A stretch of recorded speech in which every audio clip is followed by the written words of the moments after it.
Hello everyone, welcome back to my channel. आज हम पढ़ेंगे सेमेस्टर फर्स्ट का यूनिट 1 का टॉपिक रेजोनेंस। तो हम स्टार्ट करते हैं। रेजोनेंस क्या होता है? रेजोनेंस जो है उसे कहते हैं जब मॉलिक्यूल या फिर कोई आयन, ठीक है, जब मॉलिक्यूल या फिर कोई आयन शो करता है, मतलब कैपेबल होता है और शो करता है एक से ज़्यादा स्ट्रक्चर, ठीक है, एक से ज़्यादा electronic structure. Therefore such electronic structure are known as resonating structure. तो हम उन स्ट्रक्चर को बोलते हैं रेजोनेटिंग स्ट्रक्चर और canonical structure and this phenomena is known as resonance. ठीक है, बात समझ में आ गई। तो जो स्ट्रक्चर कैपेबल होता है more than one electronic structure show कर सकता है, उसको हम रेजोनेंस बोलते हैं। ठीक है, जैसे कि like in Kiul structure of benzene. तो जैसे कि हम बेंजीन का स्ट्रक्चर देखते हैं, ठीक है, जैसे ये है, ये वाला। तो इसमें क्या है, बॉन्ड बने। सबसे पहले हम वो बना लेते हैं बेंजीन का स्ट्रक्चर। ठीक है, ठीक है। तो अब हम वो देखते हैं कि देखो यहाँ पे क्या होता है, हमारा पॉजिटिव चार्ज, यहाँ पे नेगेटिव, यहाँ पॉजिटिव, अल्टरनेट होते हैं, यहाँ पॉजिटिव। शिट, दोबारा बनाना पड़ेगा।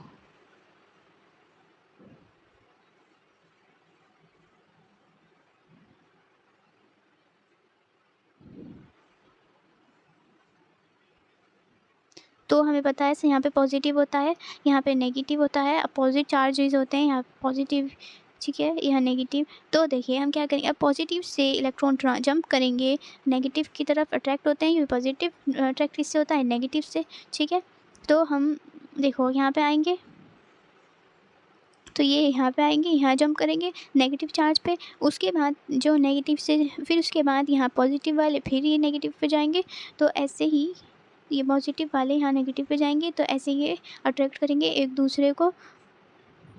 अब ये वाले पॉजिटिव चार्ज जाएंगे इस इधर नेगेटिव पे, ठीक है। तो पॉजिटिव चार्ज होगा वो नेगेटिव की तरफ ट्रांसफ़र होगा। तो इसको हम बोलते हैं इलेक्ट्रॉनिक स्ट्रक्चर, क्योंकि इसमें बॉन्ड में चेंज आना, ठीक है, बॉन्ड में चेंज आना। और जो स्ट्रक्चर होता है हमारा शो करता है एक से ज़्यादा स्ट्रक्चर। जैसे कि ये स्ट्रक्चर था, तो इसका स्ट्रक्चर कन्वर्ट होकर हमारा बना ये। बॉन्ड चेंज होने की वजह से अब ये देखो यहाँ पे बॉन्ड चेंज हो गए हैं पहले।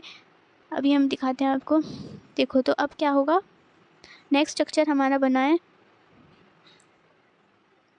अब हमारे यहाँ से यहाँ ट्रांसफ़र हुए, ठीक है, यहाँ वाले जो है हमारे यहाँ पे ट्रांसफ़र हुए, यहाँ वाले जो है हमारे यहाँ पे ट्रांसफ़र हुए। ऐसे होंगे ट्रांसफ़र, ठीक है। तो हमारा जो है यहाँ बॉन्ड आ जाएगा, यहाँ पे बॉन्ड आ जाएगा, ठीक है, और यहाँ पे, ठीक है।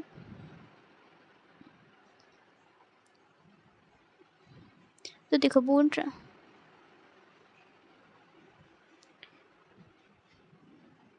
तो like in Kekule structure of benzene, तो इसका हम एग्जांपल समझते हैं, ठीक है। देखो ये हमारा है स्ट्रक्चर, रेजोनेटिंग स्ट्रक्चर, जो कि कन्वर्ट होके हमारा ये बना है। तो हम देखते हैं ये कैसे बनता है, ठीक है। तो हम ये लेते हैं एक रेजोनेटिंग स्ट्रक्चर, ठीक है, बेंजीन का, जिसमें बॉन्ड है यहाँ पर और यहाँ पर, ठीक है। तो अब हमें इसे पता है यहाँ पॉजिटिव चार्ज होता है और नेगेटिव। तो हमें पता है कि जो पॉजिटिव चार्ज होता है वो नेगेटिव की तरफ अट्रैक्ट करता है, तो ये यहाँ पे जंप करेंगे, ठीक है। ऐसे ही यहाँ पे होगा पॉजिटिव चार्ज और ये नेगेटिव की तरफ जंप करेंगे, ठीक है। और उसके बाद जो यहाँ वाला चार्ज है हमारा वो यहाँ पे जंप करेगा, ठीक है। तो ये बात समझ में आ गई ना आपको कि पॉजिटिव चार्ज नेगेटिव चार्ज को अट्रैक्ट करता है। तो अब हमारा क्या होगा, अब हमारे बॉन्ड चेंज होंगे, इनकी वजह से अब हमारे बॉन्ड चेंज होंगे। पहले हमारा यहाँ पर था बॉन्ड, अब हमारा क्या, ये जब ये यहाँ से जंप करके यहाँ पर आ गया, तो कहाँ पे बॉन्ड आ जाएगा, यहाँ पर। तो कहाँ पे बॉन्ड आ जाएगा, यहाँ पर, ठीक है। अब ये वाला चार्ज हमारा कहाँ पे गया है, यहाँ पर, इस वाले पे। तो हमारा यहाँ पर आ जाएगा, ठीक है, यहाँ पर आ जाएगा चार्ज। अब हमारे ये वाला यहाँ पे जंप करा है, तो हमारा कहाँ पे आ जाएगा, यहाँ पर, ठीक है। ऑलराइट, समझ में आ गया होगा आपको रेजोनेटिंग स्ट्रक्चर क्या होते हैं। ऐसे ही एग्जाम्पल है कार्बोक्सिलेट आयन का। तो ऑक्सीजन ने कार्बन के साथ बाइंड करा है एक उसमें, ठीक है, एक ऑक्सीजन में, इसमें 2 ऑक्सीजन है हमारे पास प्रेजेंट। तो इसमें एक ऑक्सीजन बाइंड करेगा हमारा कार्बन के साथ, कार्बन के साथ बॉन्ड बनाएगा। उसके बाद इसका कन्वर्ट होगा, वही स्ट्रक्चर चेंज होगा। एक स्ट्रक्चर कई सारे जब स्ट्रक्चर बना सकता है, कैपेबल कर सकता है, कैपेबल टू शो, तो इसीलिए उसको हम रेजोनेटिंग स्ट्रक्चर बोलते हैं। तो इसमें देखिए ये वाला हमारा चेंज हो गया। अब हमारा ये वाले ने बनाई थी, तो अब हमारे इस वाले ऑक्सीजन ने बाइंड करा है, तो इसमें ये जो चेंज आया है इसको हम बोलते हैं, ठीक है। और ये तो आपको पता ही होंगे, ऐसे ही कार्बोनिल ग्रुप का है, ठीक है। हम इसके अब पढ़ते हैं थोड़ी सी condition of resonance. All resonating structure must be written on the basis of octet rule. तो हमें पता है कि ऑक्टेट रूल में ही जो है रेजोनेटिंग स्ट्रक्चर लिखे जाते हैं। In resonating structure position of atom remain same. तो हमें पता है पोजीशन जहाँ पर कार्बन है, जहाँ पर ऑक्सीजन है, वो अपनी जगह ही रहेंगे, ठीक है ना, वो अपनी जगह रहेंगे। अब एटम जो है वो सेम उस पर रहते हैं पोजीशन पे, ठीक है, वो कभी भी चेंज नहीं होते, ठीक है, चेंज नहीं होते। तो उनके क्या चेंज होते हैं, ठीक है, क्या चेंज होते हैं, उनके डिकोलाइजेशन ऑफ पाई इलेक्ट्रॉन, ठीक है, delocalisation of pi electron change होंगे और उनके lone pair of electron take place करेंगे। जैसे हमने देखा था ऑक्सीजन पहले ये वाले ने करी कार्बन के साथ बॉन्ड यहाँ पे, ठीक है, और इसके पास कितने लोन पेयर बच गए, ठीक है, इसके पास लोन पेयर बच गए, और दूसरे ऑक्सीजन जो था वो सिंगल बॉन्ड ही बना रहा था, ठीक है, इसके पास भी हमारे पास लोन पेयर बचे, फिर ज़्यादा लोन पेयर बचे, ठीक है। तो क्या कहते हैं, और हमारे दूसरा जब चेंज हुआ तो ये वाला ऑक्सीजन सिंगल बॉन्ड बनाया और जो हमारा दूसरा था उसने डबल बॉन्ड बना लिया, ठीक है। तो इस हिसाब से हमारा पाई इलेक्ट्रॉन और लोन पेयर का चेंज होता है, एटम्स होते हैं वो सेम पोजीशन पर रहते हैं, उनकी पोजीशन नहीं चेंज होती, ठीक है। नेक्स्ट हम पढ़ते हैं all resonating structure have nearly equal amount of energy. इनमें एनर्जी जो होती है वो बिल्कुल सेम रहती है, ठीक है। रेजोनेट तो देखो रेजोनेटिंग स्ट्रक्चर है equal number of free pair of electron और लोन पेयर ऑफ इलेक्ट्रॉन। तो मैंने आपको यही एग्जांपल देके समझाया है अभी कि इक्वल नंबर के free pair of lone pair रहते हैं, इलेक्ट्रॉन रहते हैं, ठीक है। जितने इसमें होंगे उतने ही इसमें होंगे, तो जितने स्ट्रक्चर होंगे उतने सेम होंगे electron. All resonating structure must B planar. All जितने भी रेजोनेटिंग स्ट्रक्चर होते हैं वो प्लेनर होते हैं, जैसे कि बेंजीन के स्ट्रक्चर में, ठीक है। इनऑर्गेनिक कंपाउंड और ion if central atom is sp2। अगर सेंट्रल एटम sp2 हाइब्रिड है therefore it is capable to exhibit property of resonance. तो वो प्रॉपर्टी ऑफ रेजोनेंस दिखाता है, ठीक है। ये हमारा एग्जाम्पल हो गया क्लोरोबेंजीन का, ठीक है। जैसे मैंने अभी आपको समझाया कि पॉजिटिव चार्ज नेगेटिव को अट्रैक्ट करेगा, तो यहाँ नेगेटिव है तो ये इस पर ट्रांसफ़र हो जाएगा बॉन्ड, फिर उसके बाद यहाँ पे पॉजिटिव है तो यह नेगेटिव इधर जाएगा, ठीक है। देखो यहाँ नेगेटिव है तो इसकी तरफ आएगा, यहाँ से अब ये इधर जाएगा, ठीक है, इधर जाएगा। उसके बाद ये यहाँ से, अब ये यहाँ से जो है इधर जाएगा, ठीक है, समझ में आ गया ना आपको, ये है इलेक्ट्रॉन का ट्रांसफ़र, ठीक है। ऐसे ही ये टर्न होते रहते हैं, इसको हम रेजोनेंस बोलते हैं। ये बहुत ही इजी होते हैं, एग्जांपल आप आराम से समझा सकते हो। देखो आप आगे, जब ये यहाँ आया फिर ये यहाँ पे ट्रांसफ़र हुआ, तो ये बोन्ड जो हमारे अंदर के चेंज हो रहे हैं इनको हम रेजोनेटिंग स्ट्रक्चर में बहुत ध्यान से करना होता है, ठीक है। अब आता है हमारा रेजोनेंस एनर्जी, ठीक है। रेजोनेंस एनर्जी क्या होता है, it is define as the, ये हम ऐसे डिफाइन करते हैं, difference of theoretical energy and observe energy. देखो ये it is defined as the difference of theoretical and observe energy of a molecule ion which show the phenomena of resonance. तो हम ये ऐसे डिफाइन करते हैं, डिफरेंस होना थियोरेटिकल और ऑब्जर्व एनर्जी में उस मॉलिक्यूलर आयन में जो शो करते हैं फिनोमिना ऑफ रेजोनेंस, ठीक है। रेजोनेंस एनर्जी को हम कैसे डिफाइन करते हैं, थियोरेटिकल एनर्जी को माइनस कर देना ऑब्जर्व एनर्जी से, ठीक है। जैसे कि एग्जाम्पल है बेंजीन, ठीक है। फर्स्ट हमारा है इसका देखो एग्जाम्पल के थ्रू समझाते हैं।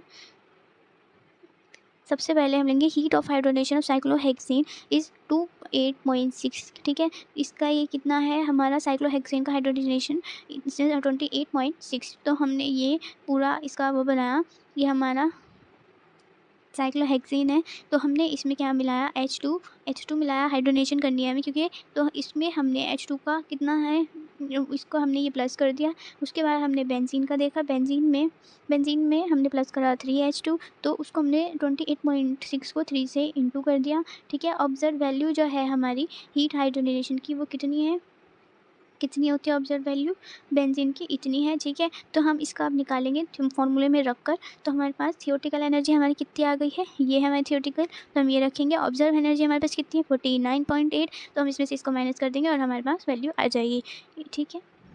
It is determined with the help of heat hydrogenation, heat of combustion, ठीक है, and of heat formation. It is useful to describe the stability.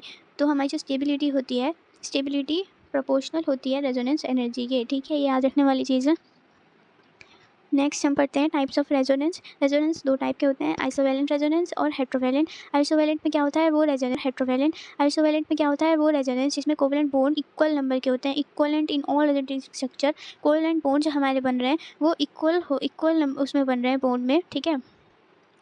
जो हमारे तो आइसोवेलेंट रेजोनेंस में क्या होता है, resonance in which number of covalent bond are equivalent, जिसमें कोवेलेंट बॉन्ड हमारे इक्वल हैं रेजोनेटिंग स्ट्रक्चर में मॉलिक्यूल के, और ion is known as isovalent resonance, उसको हम आइसोवेलेंट रेजोनेंस बोलते हैं। ठीक है, नेक्स्ट है हमारा हेट्रोवेलेंट। इसका एग्जाम्पल मैंने आपको समझा ही दिया है कई बार। ठीक है, नेक्स्ट हमारा है heterovalent resonance, a resonance in which covalent bond are non equivalent, जिसमें उस रेजोनेंस में जिसमें वो रेजोनेंस जिसमें number of covalent bond equal नहीं होते ऑल रेजोनेटिंग स्ट्रक्चर में, उसको हम बोलते हैं हेट्रोवेलेंट। इक्वलेंट में आइसोवेलेंट में इक्वल नंबर के बॉन्ड बनते हैं कोवेलेंट बॉन्ड, हेट्रोवेलेंट में इक्वलेंट बॉन्ड नहीं बनते।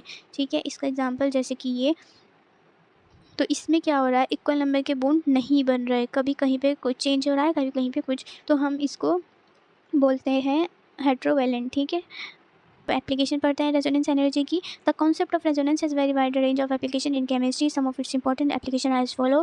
First, it has been found very useful in calculating interionic distance, calculating interionic, तो ये किस में काम आता है, कैलकुलेटिंग इंट्रोनिक डिस्टेंस में काम आता है। Partial and character of bones energy of molecules. Second, it is helpful in explaining mechanism of several chemical reaction, बहुत सारी केमिकल रिएक्शन जो होती है इसकी मदद से हम एक्सप्लेन कर पाते हैं इस मैकेनिज्म करके। Resonance along with hydrogen bond is helpful in various ways in biological system, और ये हमारे बायोलॉजिकल सिस्टम में भी बहुत यूज़ आती है रेजोनेंस। तो इट हाइड्रोजन बॉन्ड के साथ मिलके बायोलॉजिकल सिस्टम को काफ़ी तरह से हेल्पफुल होती हैं। It explain the existence of odd electron bond, और ये एक्सप्लेन करती है ओड इलेक्ट्रॉन बॉन्ड्स को। ठीक है, several observe fact in organic chemistry can easily B explain on the basis of the concept of resonance, resonance के concept के base पे हम काफ़ी सारी इनऑर्गेनिक केमिस्ट्री को एक्सप्लेन कर सकते हैं। ठीक है, समझ में आ गया आप सबको, तो हमारा टॉपिक कंप्लीट होता है। If you like the video please comment and subscribe my channel. Okay, bye.